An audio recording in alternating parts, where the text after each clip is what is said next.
L'exercice était assez simple, une crevasse matérialisée au sol par deux lignes qui divergent. On doit aller jusqu'au bout, chacun restant de son côté en s'appuyant sur l'autre. Et la question qui était posée était de savoir jusqu'où on allait pouvoir aller avec ça lorsque la crevasse s'écarte. Et ça, en étant très ambitieux, ça s'écrit comment déjà, ambitieux ? Avec un A majuscule, gras, fluo, souligné, clignotant. Ambitieux. Donc ça c'est le niveau 1, sinon on va décaler celle-là d'un cran niveau 2, etc. etc. Il y a 6 niveaux en tout. Et tu finis à 10 mètres? Vous, par binôme, vous allez être ambitieux et vous allez mettre le chiffre que vous croyez pouvoir atteindre. Le niveau 5 On essaie.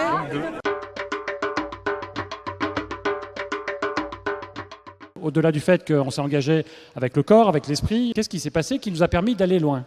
La maîtrise de la technique, on a tous des gestes métiers à faire. Alors moi, quand je suis en ascension, ça va être de plotter mon piolet et mes crampons. Forcément, dans l'entreprise, les gestes métiers ne sont pas exactement les mêmes.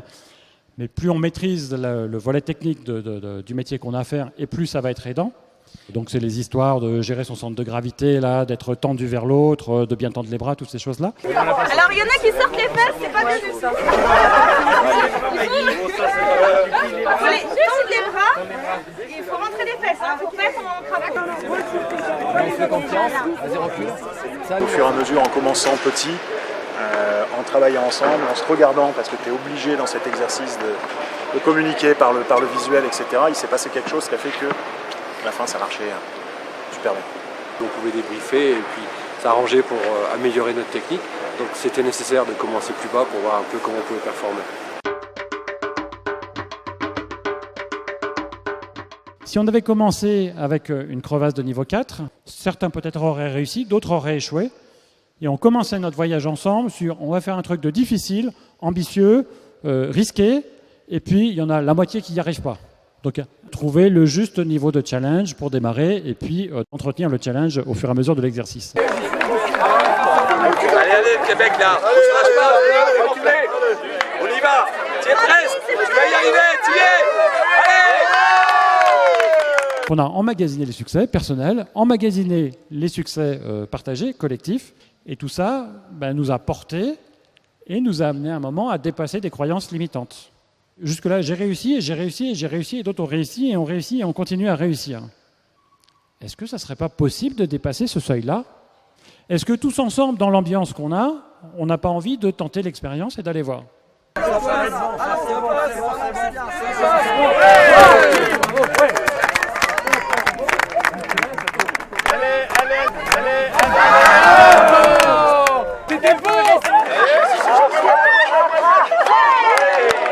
L'atmosphère qu'il y avait, les encouragements, les applaudissements, enfin tout ça a changé quelque chose.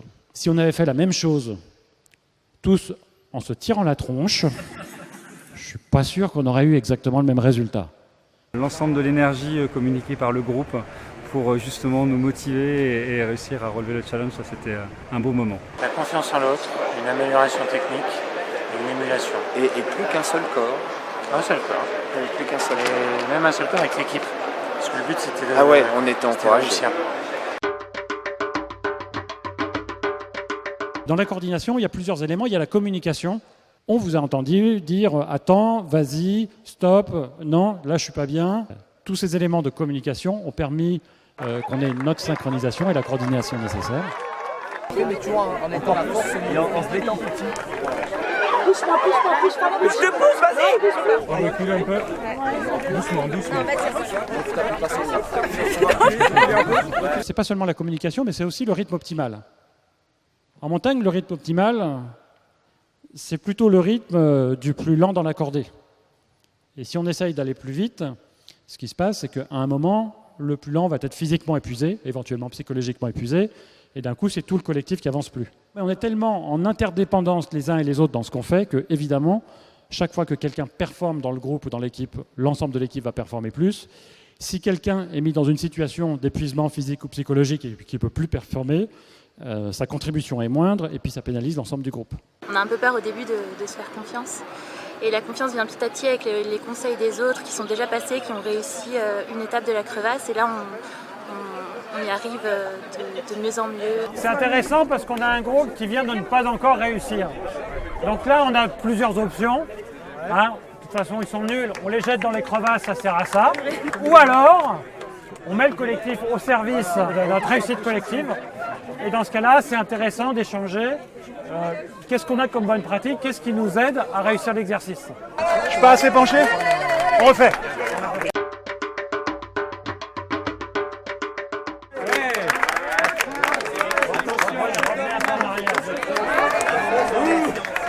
J'ai besoin de m'appuyer sur le collectif et j'ai besoin que le collectif puisse s'appuyer sur moi. Ce qui nécessite évidemment de jouer sa juste part de responsabilité les uns et les autres. Si je fais l'exercice avec Oriane et que Oriane s'appuie sur moi et que moi, ma juste part de responsabilité, je me la mets dans la poche, il peut se passer que Oriane s'appuie quand même sur moi parce qu'elle a placé sa confiance en moi, puis elle va se casser la figure.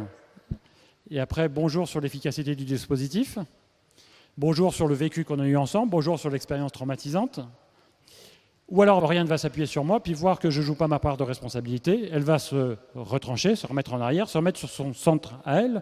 Et d'un coup, on est bloqué dans notre capacité à faire des choses qui soient ambitieuses et des crevasses qui soient importantes.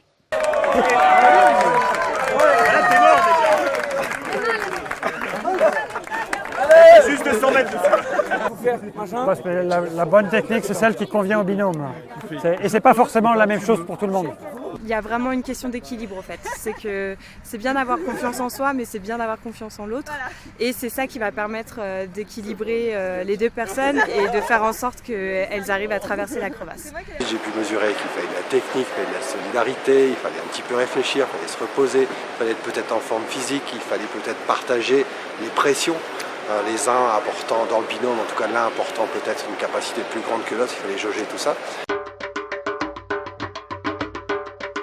Imaginons qu'on fasse l'exercice, on a un binôme de compétition, hein, une demoiselle qui sort de l'école CM2, 25 kg toute mouillée, et en binôme avec un sumo. On met la pression à 50-50. Nos amis bretons vont vous dire qu'on vient d'inventer la recette des crêpes. La vraie juste pression, c'est probablement plus la pression optimale que chacune des parties peut supporter.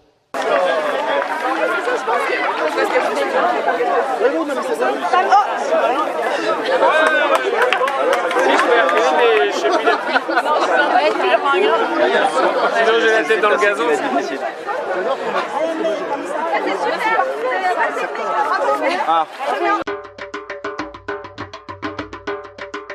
Quand on parle de la confiance, c'est pas tellement, c'est pas tant que ça la confiance, c'est pas seulement la confiance, ce sont les confiances. Si on dit que la confiance, c'est la confiance en soi, la confiance en l'autre, allez, la confiance dans la technique, une quatrième feuille, la confiance dans l'environnement, dans le fait que si on échoue, on ne va pas se faire lyncher. Mais qu'est-ce qui se passe si j'ai confiance en moi, si j'ai confiance en l'autre? Alors la technique, pas du tout.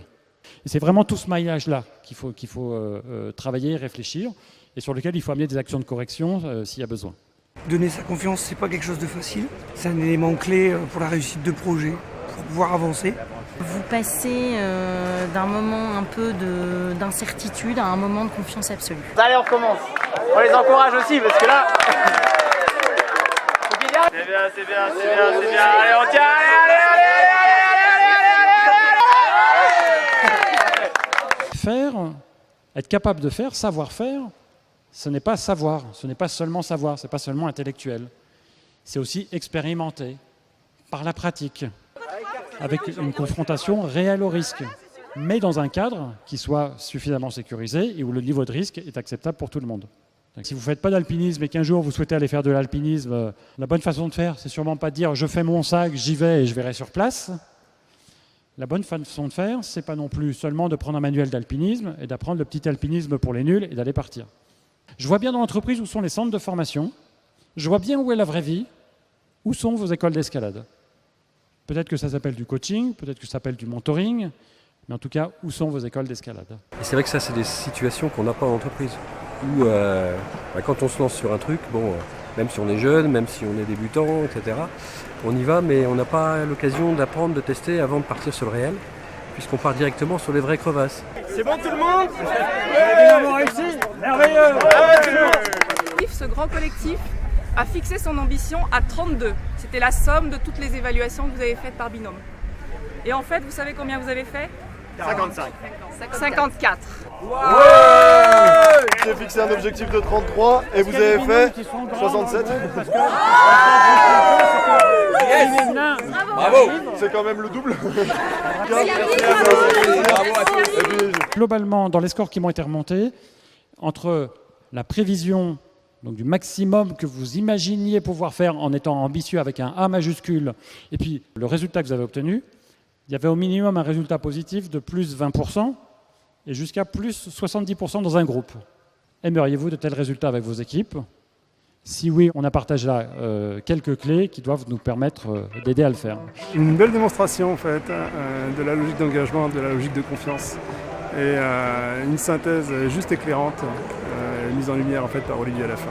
La capacité d'un exercice simple à mettre en évidence des choses qui dans la vie et dans la vie d'entreprise en particulier sont ultra importantes. À quel point est-ce que je me fais confiance, à quel point est-ce que je fais confiance à l'autre et même à quel point est-ce que je fais confiance à la physique.